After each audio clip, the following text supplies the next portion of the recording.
Bonjour et merci de nous retrouver pour la foi prise au mot, votre rendez-vous de réflexion.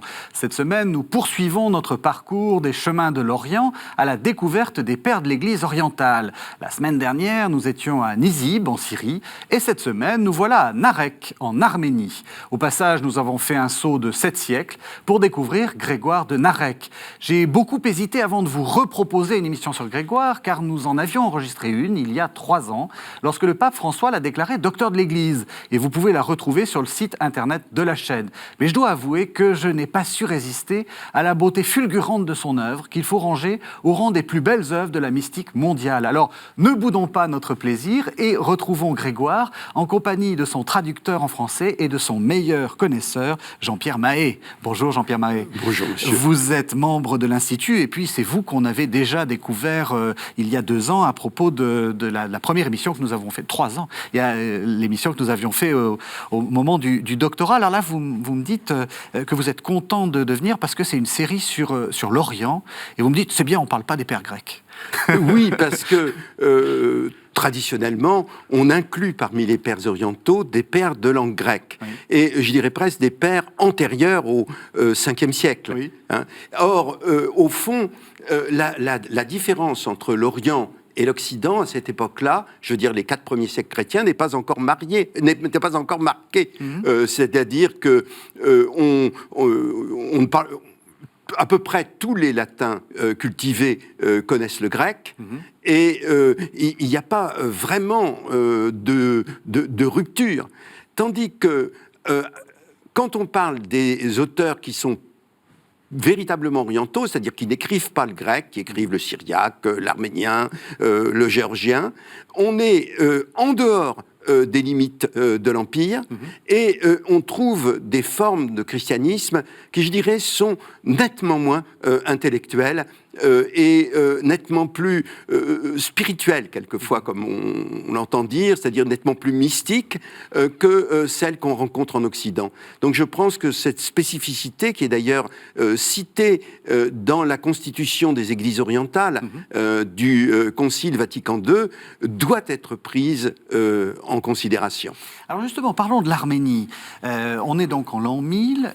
Est-ce que vous pourriez nous faire, ça va être difficile, mais en quelques minutes, une petite histoire de l'Arménie? Qu'est-ce qui s'est passé? Enfin, vous dites on est en dehors de l'Empire, on ne l'a pas toujours été, mais à l'époque de Grégoire, où est-ce qu'on en est de l'histoire de l'Arménie? Eh bien, à l'époque de Grégoire, il y a eu, je veux dire, une grande rupture dans l'histoire de l'Arménie, qui a été l'expansion de l'islam. C'est-à-dire que en 552, les Arméniens ont été obligés de signer un pacte avec le calife. Au départ, c'était un pacte assez libéral qui faisait d'eux un protectorat arabe et donc leur laissait toute autonomie religieuse dans des conditions assez raisonnables. Mais quand les Byzantins ont été entièrement exclus d'Asie mineure, les Arabes ont transformé le protectorat en colonisation. Et à ce moment-là, il y a eu des révoltes sanglantes. L'église arménienne a été pillée, a été privée de tous ses biens. Les monastères ont été détruits. Et finalement, c'est une guerre et en même temps une partie diplomatique extrêmement difficile qui a réussi à rétablir en 884 la monarchie arménienne, à la faire reconnaître d'abord par les Arabes et ensuite par les Byzantins. En réalité, les Arabes ne reconnaissent qu'une situation de fait. Ils ne sont pas du tout résignés à laisser l'Arménie la voie libre. Je veux dire, le christianisme, c'est Byzance à leurs yeux, donc ils n'ont pas du tout. Donc ils tentent de faire pression sur les Arméniens pour leur faire prendre des positions christologiques opposées à celles de Byzance. Et l'Église arménienne doit se reconstruire très difficilement parce qu'elle n'a plus aucune ressource et donc elle ne peut plus vivre que du casuel et de l'ordinaire, c'est-à-dire de taxes ecclésiastiques qui sont forcément impopulaires et qui vont provoquer des révoltes et des crises contre l'Église. C'est ce qu'on appelle le mouvement des tondraquiens, qui disent, après tout, l'Église n'a pas été instituée par Jésus, il n'y avait pas d'Église du temps de Jésus, il y avait simplement un maître entouré de ses disciples. Jésus n'a jamais baptisé personne, il n'a jamais... alors évidemment pour l'Eucharistie c'est plus difficile, mais enfin dans l'ensemble il conteste la valeur des sacrements de l'Église et ils prétendent revenir à l'époque originelle où le Christ vivait avec le précepte d'amour auprès de ses disciples et auprès de tous ceux qu'il abordait.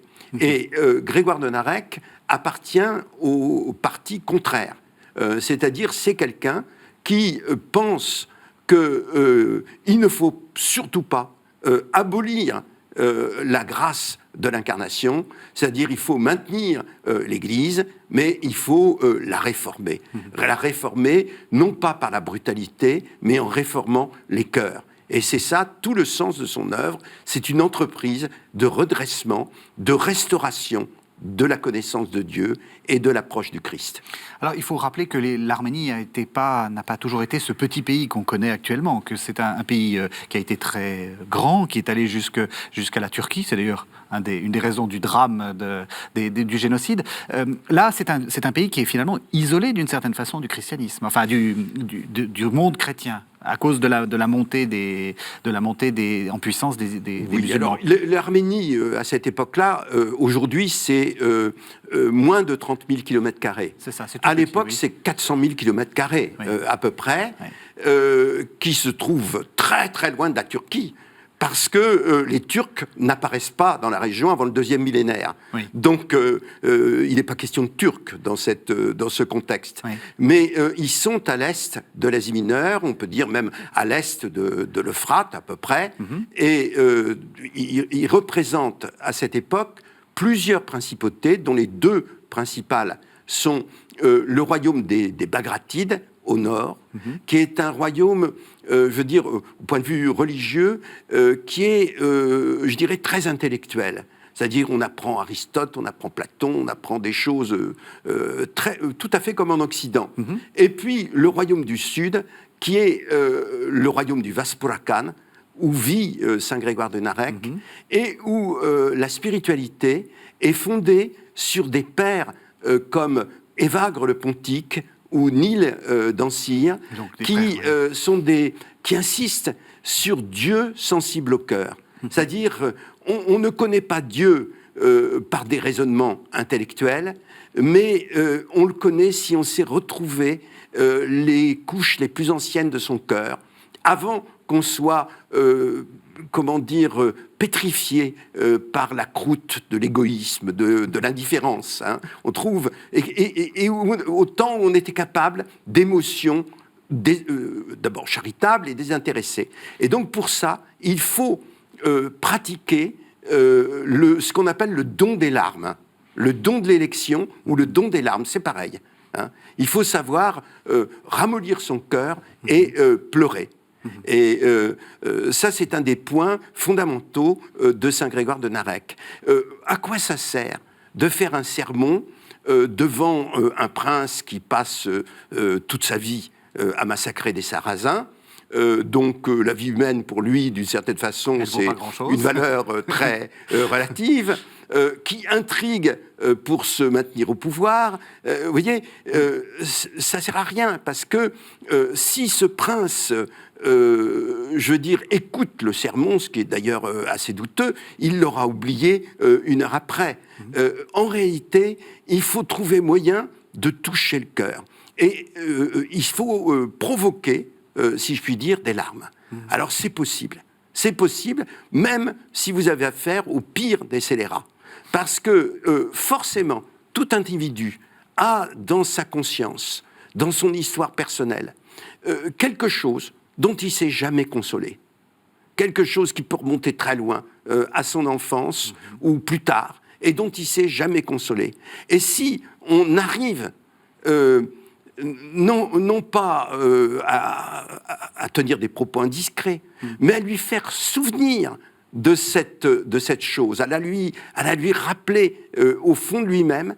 Il va se mettre à pleurer. Et à ce moment-là, on peut commencer à lui parler de l'amour de Dieu. Narek, le monastère dans lequel Grégoire se trouve, c'est un monastère, c'est un grand monastère. C'était quoi sa vie à Grégoire de Narek? Alors, c'est un monastère surtout qui a été fondé par une personnalité exceptionnelle, Oui. En 935 par Anania de Narek, qui venait d'ailleurs du nord de l'Arménie, il est qualifié de philosophe, on pourrait aussi bien le qualifier de poète. En réalité, c'est un maître en exercice spirituel, c'est-à-dire que sa plus grande œuvre, ce sont des parénèses qu'on pourrait comparer un petit peu au soliloque de Saint-Augustin. C'est-à-dire, c'est l'âme qui parle avec elle-même, pour se rééduquer. Hein, si t'arrives un jour de siéger au festin, songe à te dire en ton esprit, voilà, qu'en sera-t-il dans 10 ans? Où seront les compagnons avec qui je suis en train de boire et de m'amuser en ce moment? Il s'agit donc de parler, que l'âme se parle à elle-même pour se ramener à la connaissance de Dieu. Donc ça, c'est le maître de Saint Grégoire de Narek. Il a fondé Narek en 935, probablement vers 944 à peu près. La mère de Saint Grégoire de Narek est morte très peu de temps après sa naissance. Et son père, qui était, à mon avis, c'est pas admis par tout le monde, mais un des princes de la région, en tout cas très familier des rois, a décidé de devenir prêtre, et il a été bientôt évêque.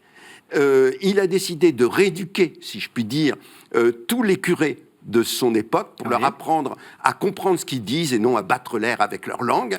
Hein, il a fait ça. Et du coup, il a pris son fils aîné, qui devait avoir 14 ans à peu près à cette époque-là, comme son secrétaire, pour écrire toutes ces affaires épiscopales. Et il avait 2 enfants qui devaient avoir 5 ou 6 ans. Jean, qui était l'aîné, et Saint Grégoire, qui avait 5 ans. Et Saint Grégoire a été mis au monastère de Narek sous la conduite d'Anania. Alors, Anania faisait des choses extraordinaires. Il donnait des devoirs aux enfants. Par exemple, imagine que le jugement dernier est là. C'est-à-dire, dans 5 minutes, le Christ va apparaître et tu devras parler devant lui. Tu vas comparaître devant lui, tu devras parler devant lui. Alors, imaginez une chose pareille. Le problème, c'est que en réalité, Narek le sent, je veux dire, Saint Grégoire le sent très vite, c'est que le langage ne sert pas tellement à communiquer, mais à dissimuler.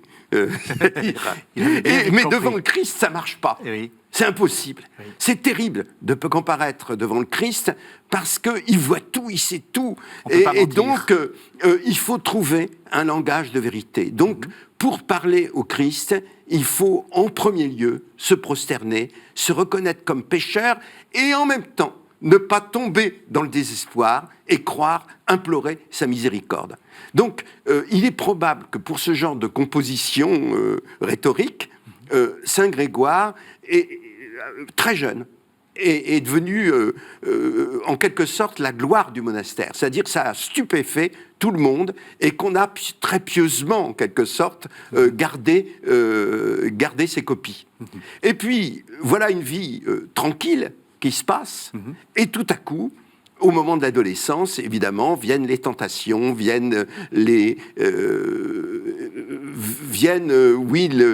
alors qu'il était sûr de sa vocation religieuse, très probablement, à ce moment-là, il y a eu des problèmes. Alors, il le dit pas, comme je viens de vous le dire, il le dit en racontant le naufrage de son âme. Il raconte, si vous voulez, qu'il était en train de voguer comme un bateau, évidemment sur le lac qu'il avait sous les yeux, qui était le lac de Vannes. Et tout à coup, une triple vague vient le frapper. Qu'est-ce que c'est que cette triple vague? C'est les 3 tentations de Jésus au désert. Vous voyez, la tentation de convoitise, la tentation d'orgueil, la tentation je sais pas, d'impiété, de démesure. Vous voyez, ces 3 tentations viennent le saisir et son bateau est complètement démantelé. Alors, il faut croire que cette crise a été surmontée, puisque, en réalité, le livre de Lamentations, où on devrait dire les 95 paroles à Dieu des profondeurs du cœur, nous raconte justement un itinéraire qui permet de passer de la crise à la sérénité.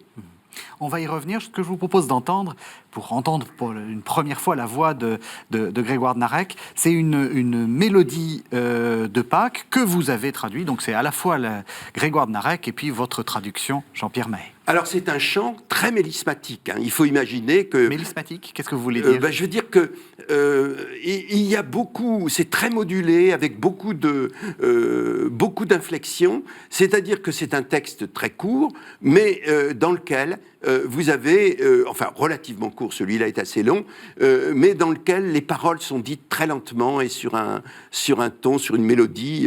On les a pas toutes conservées, mais on en a conservé quelques-unes. Alors espérons que notre comédien Michel Dargent a réussi à bien l'interpréter. L'amour dès le matin, l'amour se mit en route, à l'aube de son désir. Orient de l'aube, nom de cette aurore. Ne serait-ce pas tout là-bas, en ce bas lieu, une lyre gisante? Ou l'amour qui circulait entouré des étoiles? Voici la mer déployée le matin, emmenée vers la porte de l'Orient. Elle s'étend à la cime des monts, à la cime des hautes montagnes, la rosée répandue. À l'ouest, un peuple tout entier à l'Occident, réuni, adressait des prières salées de larmes, vers le soleil levant, vers l'éclat de sa course radieuse, avec ses rayons d'or, rayons aux 1000 reflets comme la tige du lys des vallées, un astre resplendissant de son brillant éclat, venait de l'Orient. Lune, ne pâlis point, parure de la nuit. J'apporte un message d'amour, un écrit de salut. Alors Jean-Pierre Mahé, quand vous êtes rentré dans ce studio et que vous avez vu l'image qu'on met, on appelle ça en barco, c'est pas très joli, mais l'image de Grégoire de Narec qu'on met, que les téléspectateurs voient en ce moment, vous avez dit, ah non, ça va pas du tout, elle me plaît pas du tout cette image. Pourquoi ? Alors, en réalité, je n'ai pas été aussi sévère, non, mais j'ai eu un réflexe un peu universitaire, si oui. vous voulez. C'est-à-dire, je me suis dit, c'est une image qui a été réalisée en Italie, oui. Au XVIIIe siècle, dans un esprit très occidental, donc oui. Avec un décalage. Alors, on voit bien que c'est italien parce oui. que c'est mosaïque, je veux dire, Ravenne n'est pas loin, n'est-ce oui. pas ? Et d'autre part, on représente Saint Grégoire de profil.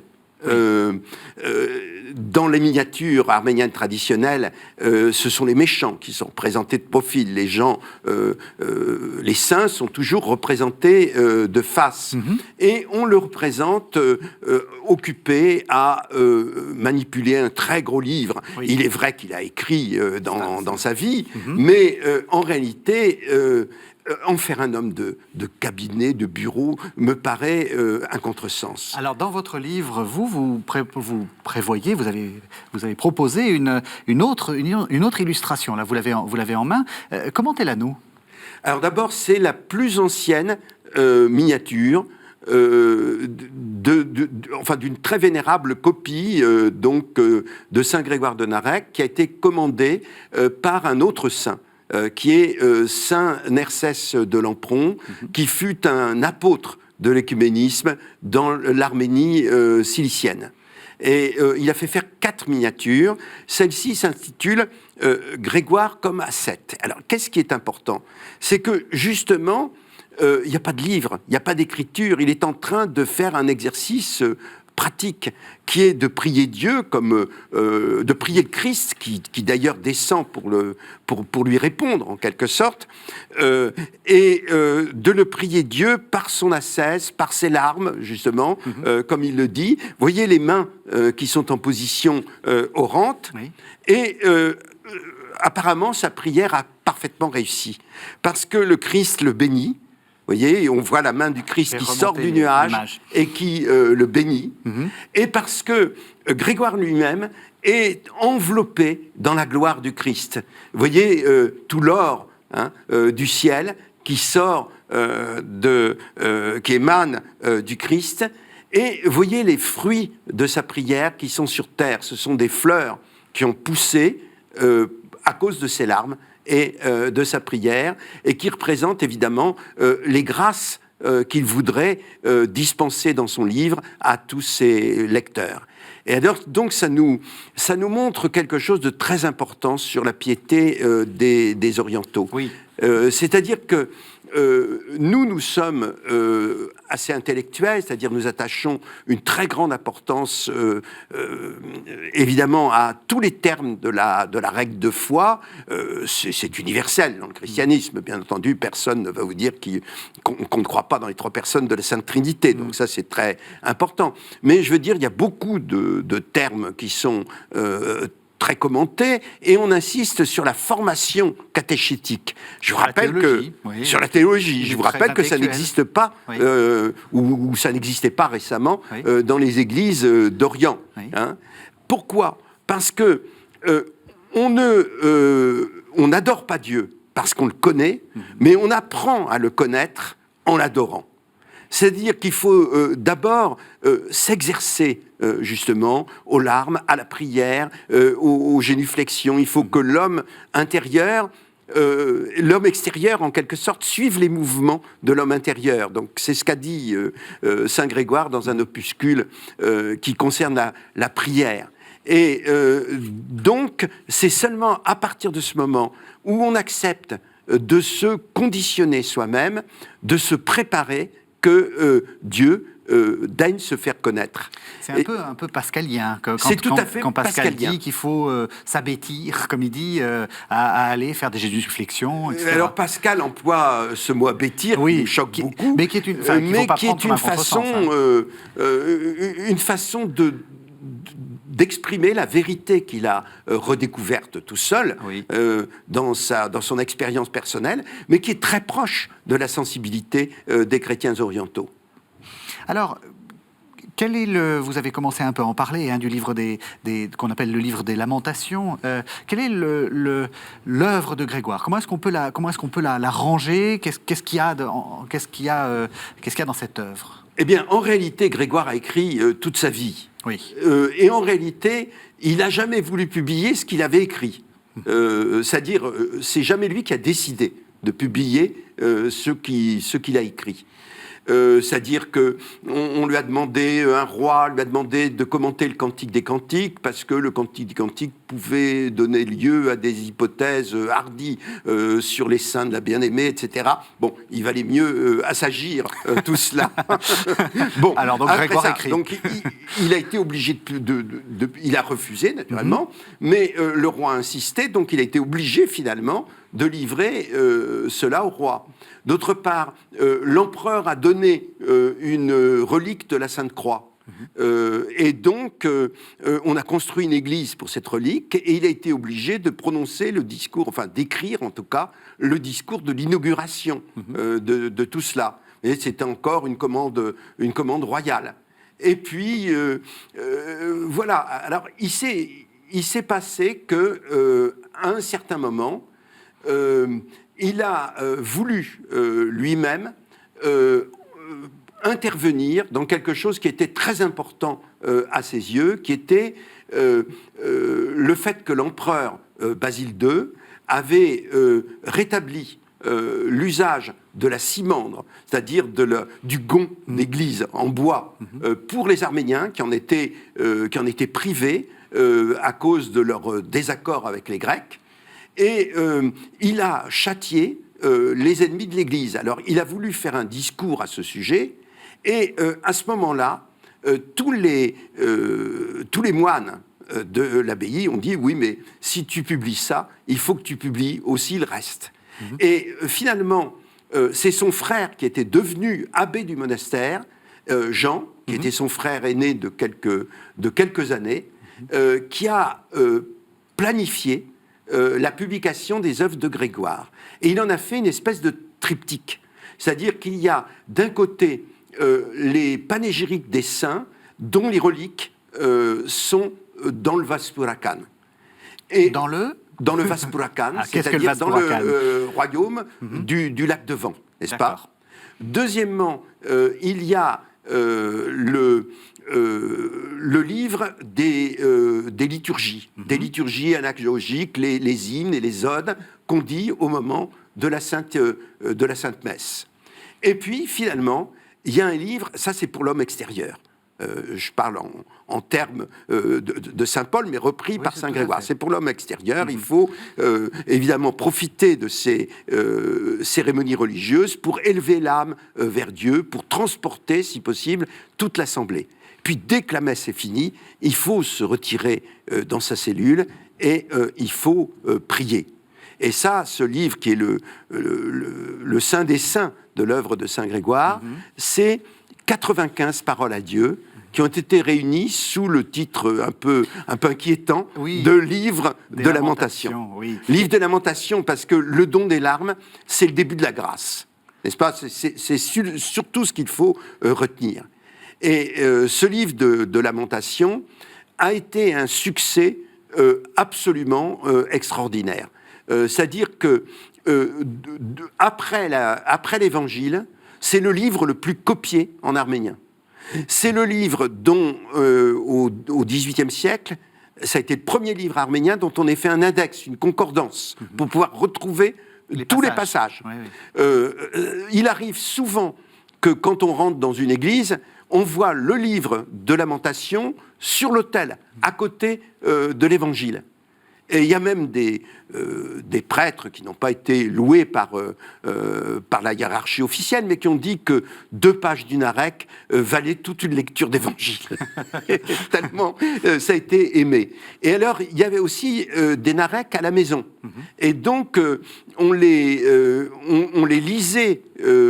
Alors, il y avait des passages spéciaux contre les maux de tête, on les lisait au chevet des malades, et il y avait des personnes qui étaient reconnues comme des lecteurs dont les lectures étaient efficaces pour ces choses-là. Et quand on partait en voyage, on emportait des petits bouts de Narek sur soi pour se sauver en cas de danger. Donc c'est un livre qui a été aimé, et dont, évidemment, la signification profonde, spirituelle, a été comprise par les moines. Et véritablement, vous voyez, c'est une méthode pour cheminer vers le Christ, pour se rendre en face du Christ et organiser sa vie entière comme une rencontre avec le Christ, comme un cheminement et une rencontre avec le Christ. On va y revenir, mais je peux témoigner que j'ai des amis arméniens qui connaissent presque par cœur tout le recueil. Et alors, ils me disaient, et vous me direz, c'est vrai, c'est que c'est plus que ça. C'est aussi l'âme de l'Arménie, en particulier lors de la longue période soviétique. C'est ça qui fait aussi le ciment de l'âme arménienne. Oui, si vous voulez, il faut parler peut-être, excusez-moi cette brève digression. Mais justement, c'est moi qui vous y invite. Et il y a un très grand poète arménien soviétique qui s'appelle Baruch Sevak, et qui, selon toute probabilité, il est mort d'un accident, c'est la version officielle, mais selon toute probabilité, cet accident a été organisé par le KGB. Eh bien, ce Baruch Sevak, il avait fait sa thèse sur le style de Saint Grégoire de Narek, et quand il est mort, on a publié, mais en le censurant très fortement, son dernier recueil qui s'appelle « Que la lumière soit ». Alors, ce recueil, c'est une tentative de parler à Dieu sous la période soviétique. C'est-à-dire, il commence très prudemment « Mon Dieu, si vous existez ». de cette À façon-là. l'époque soviétique, c'était Bon, c'était prudent. si vous existez. Qu'est-ce qu'il dit? Il dit éteignez les chandelles, les lumignon, les cierges de tous les faux croyants, hein, de ceux qui disent la vérité, excusez-moi, aussi facilement qu'on pisse, et pour qu'enfin la lumière soit. Vous voyez, c'est le premier point. Et après, il revient au début de la création, et il dit, je vais, comment dire, c'est encore vide. Hein, c'est Dieu qui parle, c'est encore vide, on va créer un monde, puis après, dit le poète, je vais voir si j'arrive à respirer là-dedans, et si j'arrive à respirer, je vous le dirai, je vous y inviterai. Vous voyez, Oui. Grégoire de Narek, évidemment le nom de Grégoire de Narek n'apparaît pas, mais il est évident que ces paroles à Dieu, sous la période soviétique, c'est l'esprit de Grégoire de Narek qui continue à maintenir la foi des croyants. C'était quelque chose de tout à fait émouvant. Oui. Le livre a été naturellement un très très grand succès en son temps. Grégoire, l'âme de l'Arménie. Alors on va entendre un extrait du livre des Lamentations. C'est un passage où Grégoire montre qu'il est nécessaire de se confesser. Poussière vivante, je me suis rebiffé. Glaise parlante, je me suis rengorgé. Méprisable terreau, j'ai voulu faire le fier. Cendre abjecte, je me suis redressé. Coupe à briser, j'ai levé le bras. Me croyant supérieur, je me suis dilaté. Puis, comme un réprouvé, replié sur moi-même, fange pensante, j'ai flamboyé du feu de ma colère. Me jugeant immortel, je me suis exalté. Prisonnier de la mort avec les quadrupèdes. Ouvrant tout grand les bras pour aimer cette vie, je t'ai tourné le dos et dérobé ma face. Mais de nouveau, Dieu de miséricorde, puissant ami des hommes, considérant les mots de ma prière, reçois-moi dans le repentir de ma confession. Prosterné à tes pieds et faisant pénitence, toi qui pèses, enregistre et estime à grand prix le soupir de l'âme, l'appel gémissant d'un souffle, les lèvres fiévreuses, la langue sèche, le visage affligé, le ferme propos plein de zèle au plus profond du cœur.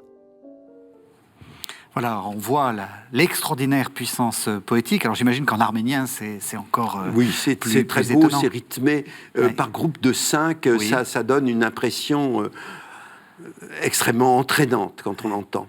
Qu'est-ce qu'il y a dans le livre? Comment est-ce qu'il est construit, ce livre dit des Lamentations, que vous appelez Parole à Dieu? Ça, c'est important. Alors, je l'appelle Parole à Dieu parce qu'en réalité, il est composé de 95 chapitres qui s'appellent tous Parole à Dieu des profondeurs du cœur.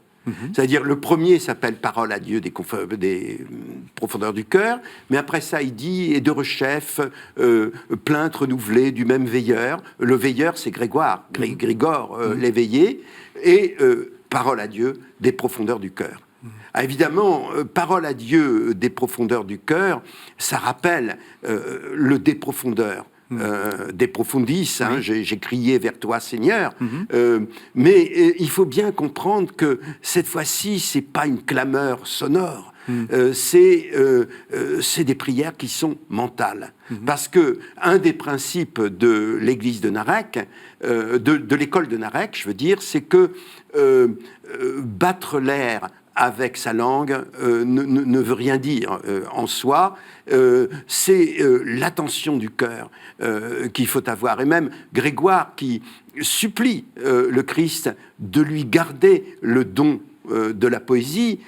En un autre passage, il dit les mots forgés des poètes n'ont pas de prise sur toi. Hein. Donc c'est, si vous voulez, il y a un côté prophétique. Ce que Dieu veut, ça n'est pas l'Holocauste, c'est la contrition, c'est, vous voyez, c'est le psaume 51, c'est un côté très prophétique de l'accent de Narek. Alors la question, c'est pourquoi d'abord chacun des chapitres reprend par et de nouveau, et de nouveau, et de nouveau. Hein, c'est-à-dire comme s'il n'y avait pas de plan, comme s'il n'y avait pas de fin. Alors dans ce cas-là, pourquoi 95 prières et pas 96 ou... D'ailleurs, il y a des recueils qui en donnent 100. Hein, c'est les mêmes découpés autrement. En réalité, il y a un plan. parce que c'est un recueil d'exercices gradués. C'est-à-dire que, vous voyez, une démonstration mathématique, ça se fait en énonçant les principes, en tirant les conclusions. C'est une voie continue, n'est-ce pas ? De même, je dirais, la plupart des processus sont planifiés, tandis que la conversion, c'est pas quelque chose comme ça. C'est-à-dire, c'est quelque chose qui va demander de casser et de redresser chacune des 360 articulations du corps humain. Et on ne parle pas de la même façon à l'oreille qu'aux yeux et au goût et à toute la sensibilité. Donc, il va falloir s'y reprendre à plusieurs reprises. C'est pour ça qu'on peut parler d'exercice spirituel. D'exercice spirituel au sens où l'entendait le grand philosophe Pierre Hadot, qui a été mon professeur. Et là, nous sommes exactement dans ce... et qui était cultivé par la philosophie antique. C'est-à-dire, Saint Grégoire connaissait cela par Évagre, justement, par les traductions patristiques qui s'en étaient inspirées. Donc il s'agissait de faire des exercices, par exemple, très classiquement, dans les exercices spirituels, c'était l'exercice face à la mort, face à la mort, etc. Qu'est-ce que je fais dans tel cas qu'est-ce que je fais face au jugement est-ce que je peux quelle attitude prendre à l'égard de la confession des péchés. Par exemple, une fois, il était dans une assemblée de moines, et on lisait probablement la liste des péchés pour faire un examen de conscience, et un des moines a dit « Ah ben moi, la fornication, l'adultère, j'ai jamais fait ça ». Et c'était probablement vrai, je veux dire, probablement vrai, en tout cas plausible dans cette communauté monastique. Et Grégoire lui dit, il a tort. Il a tort parce que son attitude ressemble à celle du pharisien. Et pourquoi elle ressemble à celle du pharisien ? Et quel est l'inconvénient de cela ? C'est que si jamais on se désolidarise des pécheurs, on se désolidarise également de la rédemption. Si on ne prie pas pour tous ceux qui ont fait des péchés, même invraisemblables, auxquels on n'avait même pas pensé, si on ne se déclare pas solidaire avec eux, eh bien, on s'accepte de la rédemption du Christ. Vous voyez, il y a un autre poème qui est très important sur la couronne d'épines. Voyez, c'est-à-dire, il parle de la parole « j'ai péché ».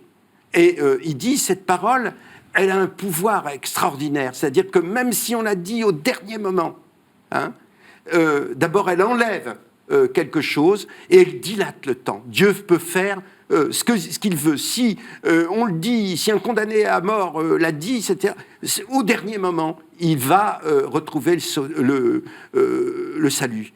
Et au fond, chacun des « j'ai péché » qu'on répète, c'est une des épines de la couronne du Christ. Oh, la grande et glorieuse couronne dont même le Seigneur aime aspirer. Voyez, donc il faut penser à s'exercer de cette façon-là.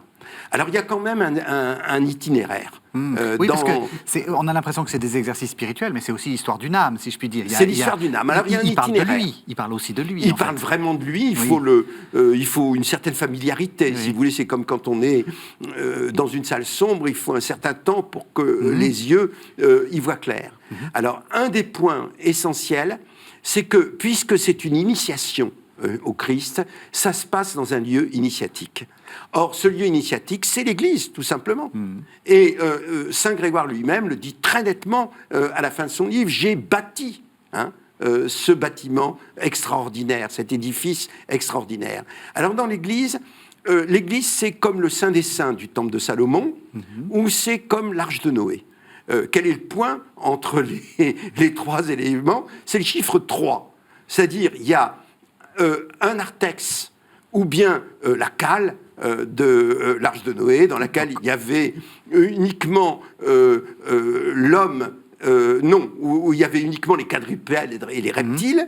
Il y a l'étage du milieu, au moment où on rentre, quoi. Dans lequel il y a Noé et sa famille. Voilà. Et il y a l'étage du dessus, dans lequel il y avait les oiseaux. Eh bien, ça correspond,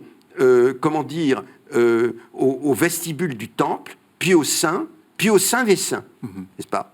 Pourquoi ? Parce qu'en réalité, c'est un itinéraire spirituel. Qu'est-ce qu'on fait dans le narthex de l'église? C'est là que sont les tombes des morts. On n'enterre pas dans les églises arméniennes, c'est seulement dans le narthex. Alors, quelle est la cause de la mort? C'est le péché. Hein. Et donc, on a vu le péché avec les quadrupèdes, n'est-ce pas? Pourquoi? Parce que les quadrupèdes, ils n'ont aucun espoir d'immortalité. Ils meurent, tout simplement. La mort avec les quadrupèdes, c'est ça.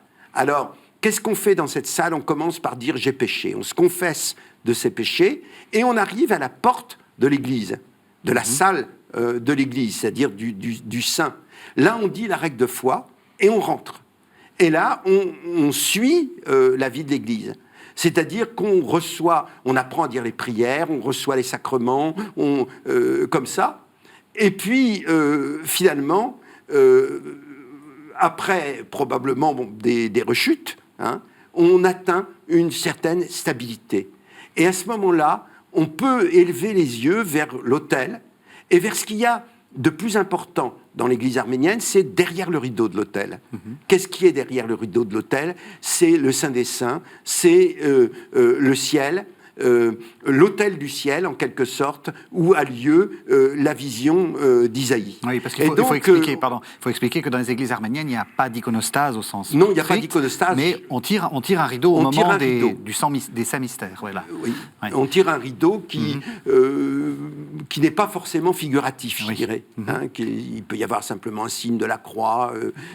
Et donc c'est au moment où on fait ce que nous on appelle l'Eucharistie. C'est le livre de Lamentation, c'est comme ça. C'est-à-dire que jusqu'à la règle de foi, vous avez une première partie jusqu'à la règle de foi, c'est apprendre à confesser ses péchés. Confesser ses péchés avec sincérité, puisque Dieu voit tout, mais sans désespoir. Sans désespoir parce que les trois vertus théologales viennent à notre secours. Et on a un commentaire des paraboles de l'Évangile, la brebis perdue, le bon samaritain, qui nous montre que les vertus théologales arrivent. Et surtout, les vertus théologales, elles sont les unes dans les autres. Elles sont trois, hein, la foi, l'espérance et la charité, et elles sont les unes dans les autres. Donc elles sont une image intérieure de nous, de la Trinité. Et donc, quand on a fait ça, on est en mesure de dire la règle de foi et de rentrer dans l'Église. Et là, on apprend à prier, alors qu'on est pécheur, avec les mots des saints. Il y a un passage qui est tout à fait remarquable, qui concerne le psautier, qui raconte que dans le psautier, vous voyez, quand on est moine, on doit réciter le psautier toutes les semaines, hein, en entier.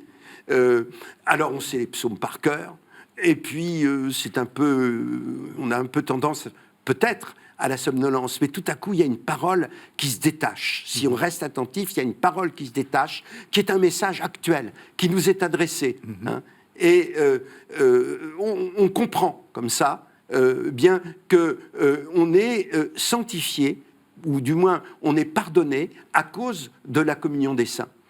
Puis, il y a naturellement l'accompagnement de l'exemple de toutes les prières de pécheurs qui ont été pardonnés, en particulier Salomon, le roi Manassé, toutes sortes de très beaux poèmes à ce sujet. Et puis, l'éloge du Christ médecin, hein, dont l'ordonnance est toujours la guérison. Et puis, après ça, on passe derrière le rideau de l'autel et on va, je veux dire, il y a une prière du soir qui est la dernière prière, disons, avant la résurrection. Et puis, il y a une prière pour l'aube de la résurrection, qui est la conclusion de ce livre de Paroles à Dieu. Je vous propose qu'on entende une des étapes. Hein, c'est le moment où Grégoire dit que Dieu est tout puissant et que finalement il est au-dessus même de notre mal et qu'il finalement il va nous pardonner. On écoute donc Douceur toute puissante du Christ. Tu n'écoutes pas l'anathème, tu ne te réjouis pas du mal, tu ne veux pas les perdre, tu ne désires pas leur mort, tu ne te laisses pas gagner par le tumulte, tu ne cèdes pas au courroux, tu ne succombes pas à la colère, tu n'occultes jamais ton amour, tu ne te départis jamais de ta pitié, tu n'altères jamais ta bonté, tu ne sais ni tourner le dos, ni détourner la face, mais tu n'es que lumière et dessein de salut. Faut-il me pardonner? Tu en as la puissance. Soigner? Tu en as le pouvoir. Rendre la vie? Tu le peux. Faire grâce? Tu es si généreux. Guérir? Tu en as le remède. Donner? Tu débordes de bien. Justifier? Tu as tous les talents. Rassurer? Tu es le prince suprême. Renouveler? Tout est entre tes mains. Faire merveille? Tu es le grand roi. Refonder? Tu es le créateur. Régénérer? Tu es Dieu. Alors on a déjà compris que c'est très très beau, que comme je disais, une force poétique qui est tout à fait étonnante. Qu'est-ce que la fréquentation, la méditation de ce livre produit? Pourquoi c'est si beau et pourquoi c'est si intéressant de lire Grégoire de Narec? Parce que Grégoire fait un effort absolument extraordinaire pour essayer de nous faire voir notre vie à nous du point de vue de Dieu. C'est-à-dire que... Rien que ça. Rien que ça. Rien que ça. C'est-à-dire que du point de vue de Dieu, nous sommes un des innombrables vivants et qui sont en même temps les vivants d'hier et les vivants d'aujourd'hui et les vivants de demain. Et c'est donc d'établir une espèce de solidarité entre tous les hommes qui prieront les uns pour les autres jusqu'à la fin des temps. Et d'une certaine façon, la prière, si on répète la confession des péchés qui est contenue dans ce livre, de génération en génération, quand le jugement dernier arrivera, le Christ dira, mais tout a été confessé. Donc, finalement, tout le monde est sauvé. On n'en a pas perdu un seul. C'est cet espoir extraordinaire et alors ça s'oppose, si vous voulez, à toutes les déviations qu'on reproche à l'Église de son temps. C'est-à-dire que c'est une prière entièrement gratuite où chacun prie pour les autres et reçoit par la suite, après sa mort, la prière de tous les âges. C'est un rêve de prière perpétuelle et d'abolition du jugement ou d'absolution complète. Donc c'est pas du tout un livre de lamentation, c'est un livre de gloire. Non, c'est un livre, j'allais dire, un livre optimiste. Absolument. Absolument. C'est le livre d'un très grand consolateur de l'humanité. C'est-à-dire, c'est certainement proche, au fond, par les faits, de saint François d'Assise. Mais c'est aussi proche du Bouddha. Je ne crois pas que ce soit sacrilège de le dire dans le cas de ce livre. Alors, quand on veut lire ce livre, on va retrouver votre traduction. Alors, vous m'avez amené 2 livres. Le premier, c'est le fameux livre des paroles à Dieu. Alors, disons que c'est le plus important, vraiment. C'est là-dessus qu'on a longuement parlé. Alors, ça paraît très, très beau, très cher. En fait, c'est pas très cher. On peut le trouver assez facilement. On peut le trouver à l'église arménienne de la rue Charlot, et ça vaut 10 €. Voilà, et donc c'est en forme quasiment comme les psautiers. On peut le demander si par hasard on avait des difficultés à le trouver, rue Charlot. On peut écrire aussi à l'exarchie Sainte-Croix, qui est 10 bis rue Thouin, à l'évêque Monseigneur Yerayayan. Enfin, tout ça est à la disposition. C'est le patriarche Krikor Bedros qui a fait imprimer tout cela et qui les a rendus accessibles. Et puis, Trésor des fêtes, hymnes et odes de Grégoire de Narec, vous avez aussi traduit ça, c'est un autre Alors un autre ça, ouvrage. C'est l'autre volet du diptyque, c'est les prières communes, mais on n'a plus que des fragments. Et j'aurais voulu mettre un disque des mélodies qui ont été conservées. Oui. Ça existe, on peut les trouver à la FNAC, mais ça n'a pas été possible et dans dans les le livre. autres, Et dans les pas que de la autres, publicité. à la FNAC et ailleurs, je veux dire, n'importe où. Très bien. Et puis vous avez, alors, il nous reste 2 minutes pour en parler. Vous avez aussi apporté un petit texte, l'alphabet arménien dans l'histoire et dans la mémoire. C'est aux éditions des Belles Lettres. Alors je suis heureux d'en parler parce que c'est une des invitées de la fois dernière, de la semaine dernière, qui est la directrice de cette collection. Hein. On va essayer dans cette collection de publier des textes orientaux.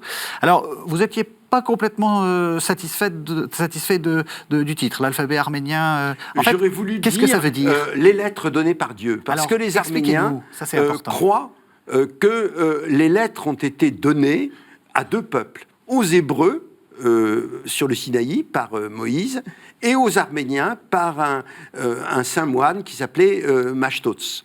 Et qu'elles ont été données pour sauver la foi in extremis. Hein, c'est-à-dire que à l'époque où ils ont reçu l'alphabet, eh bien les Arméniens étaient déjà menacés par les Perses, le christianisme allait être effacé, les querelles christologiques se multipliaient dans le Proche-Orient, et donc Dieu, pour fixer la foi, a donné aux Arméniens une écriture qui, par la suite, a aussi profité aux Géorgiens et à des gens qu'on appelle les Albaniens, qui sont en fait les anciens habitants de l'Azerbaïdjan. Donc l'alphabet arménien dans l'histoire et dans la mémoire, c'est paru aux éditions des Belles Lettres. De tout grand merci, Jean-Pierre Mahé. Vous nous confirmez qu'il faut absolument lire, relire Grégoire de Narek et que c'est l'une des plus belles œuvres de l'histoire de l'humanité. Je pense que vous n'en disconviendrez pas. Certainement. C'est un très grand chef-d'œuvre. Merci beaucoup de nous avoir suivis. Vous savez que vous pouvez retrouver cette émission sur le site internet de la chaîne www.ktotv.com et on se retrouve la semaine prochaine pour un nouveau numéro de La Foi prise au mot de cette série d'avant. Merci à tous.